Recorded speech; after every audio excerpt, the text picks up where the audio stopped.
Hi and welcome to my channel. Today I'm going to be sharing with you 9 easy tips for starting homeschool right now. So if you enjoy this type of content and other homeschool and lifestyle content, please remember to subscribe and let's get into it. All right, so from someone that was somewhat forced into homeschooling about 8 years ago when my oldest was in kindergarten, I know what it's like to have to start homeschool and have it be very, very overwhelming and just to not know what to do, what to expect, and it can be a whole lot. And then you're just like, oh, maybe I should get this, or maybe I should get this, and it's just like all flashing lights, buy all the things. And that's what you want to do. Maybe not everybody wants to do that, but there's a lot of us that like that kind of stuff and love curriculum, so we buy lots of it. But I wanted to give you 9 hopefully simple, easy tips today that will help you if you are wanting to start homeschool now, whether it's something you've been thinking about doing, whether you're kind of being forced into it or you don't like the public school situation, whatever it is, hopefully these tips will be helpful for you. So my first tip is to check the state guidelines in the state that you live, because for homeschooling, they can be different depending where you live. In my state, it's very, very easy. All you do is send in, go get an affidavit signed and notarized or whatever that just says, I'm homeschooling my kids. You take it into the school district, and then that's all you do. You don't have to keep track of anything. You don't have to do state testing. It's very, very simple. I know that there are some states that are a lot more strict. We have mostly been homeschooling in Utah. We started a little bit in California, but my oldest was so young that we really didn't have to worry about any sort of guidelines there either.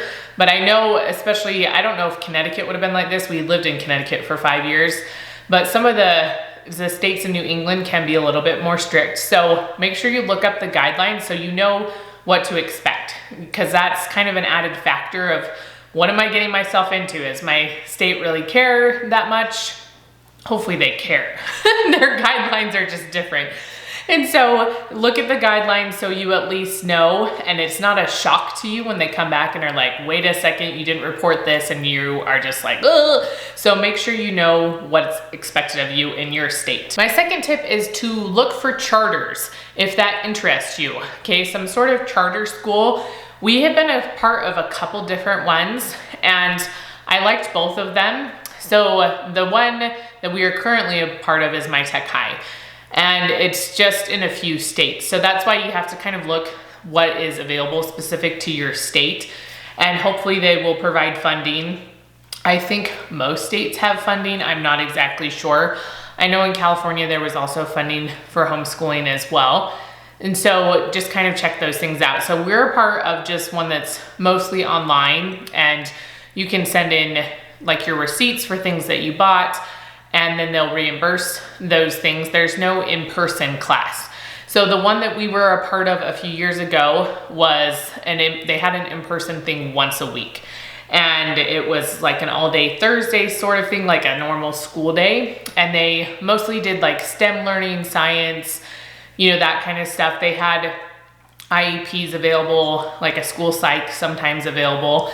So the reason we don't do that one anymore is because it was an extension program from Utah Valley, Utah County, and that's a few hours away from us, and they were just trying it out up here, and it worked sort of for 3 years, but it was a little hard because I think it was just too far away from their main program, and so they ended up closing it. But there's also Harmony. I've heard good things about them, and I think some places they also have some full day programs once a week as well. And so just kind of check if you are interested. Again, you don't have to do this if you're not interested in being involved in something like this, but especially if you are new to homeschooling and you're worried about the money that might be required for some of the things, checking out some charters or funding that's available in your state might be a really good option for you. My third suggestion is to check for homeschool groups in your area. I would say do this on Facebook. I feel like that might be the easiest place.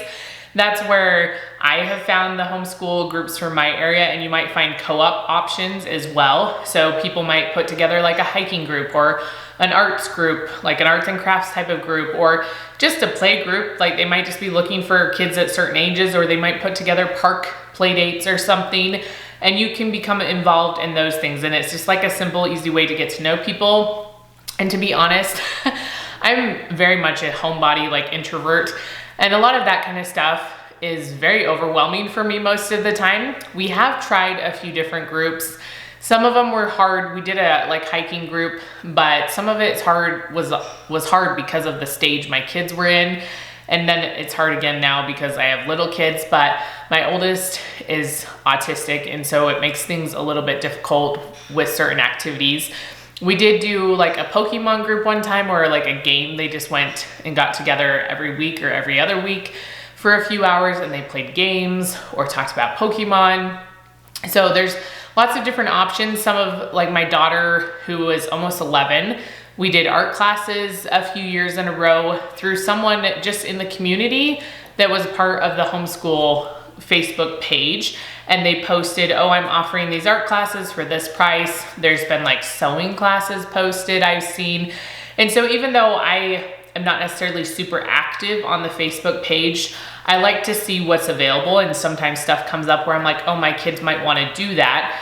And so it's an easy way for me to kind of keep an eye on what's going on in the homeschool community.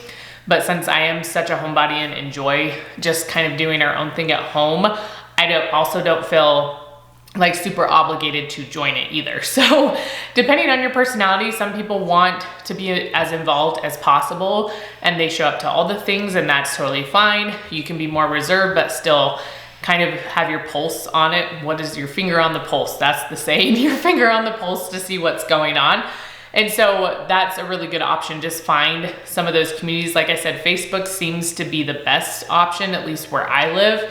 So I don't know the best options where you live, but find people that you can connect with, and they also can give you advice, ask questions, all these things. It's really great. My fourth suggestion is to find free resources. It is a temptation of many of us. I don't know if I want to generalize it that much, but some of us, including me, when you see curriculum, you're like, oh, I want to try that, and I want to try that. And there's a lot of things that are not appealing to me at all, like buying lots of shoes. Okay, that's not appealing to me. There's certain things that I'm just like, I could care less about. But when it comes to books and homeschool curriculum, it's like a kid in a candy store. I'm like, I want this, and I want to try this, and I want to see what this is like, and I want to see this. And so it can be a strong temptation to want to try all the things. But I feel like when you're first starting out, keep it as simple as possible and see what you like before you go spend money on lots of things. Which is why looking for free resources is great. Pinterest has lots of great ideas, especially if you are starting in younger grades, like kindergarten and first grade and second. You just really, or even pre-K, you don't really need super complicated curriculum. Just find some like really simple things that you can use. The Good and the Beautiful has a lot of online like free resources as well that you can download and print yourself. They'll occasionally have like different science units available as well that are for free if you want to download them and print. So there's a lot of really good options out there. Another good option is the library. That this is not always free for everyone. Our like city library is free for us, but the bigger, like better city library in the community we live, you have to pay for it. It's like $160 a year, which our charter does pay for. Okay, so that could be an advantage of being part of those types of things.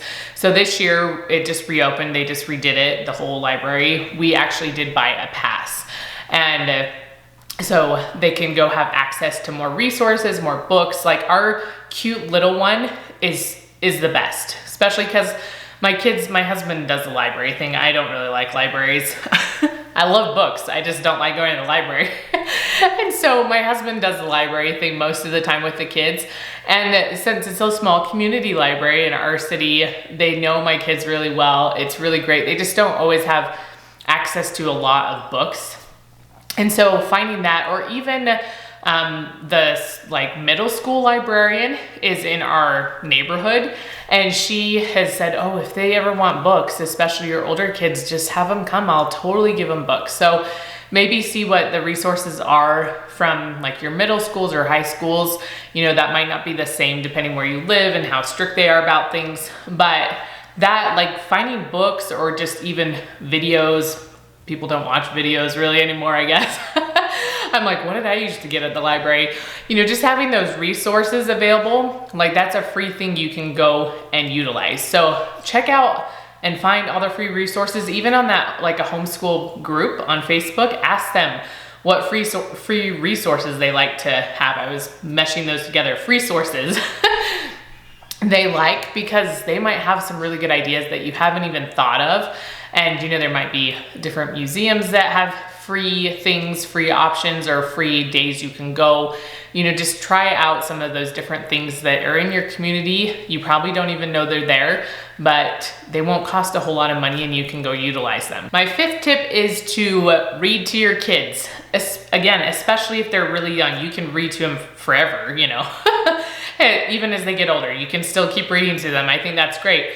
But especially little kids, like there really isn't a whole lot more they need besides you just reading to them and being exposed to language and books and different stories. And that's another good library resource, right? If you don't want to buy tons of books, you know, you don't have a place to store them, they cost a lot of money, all the things, then use the library. Go check out books, you know, rotate them every few weeks or whatever and read them stories. Have them picture books. You could read them chapter books.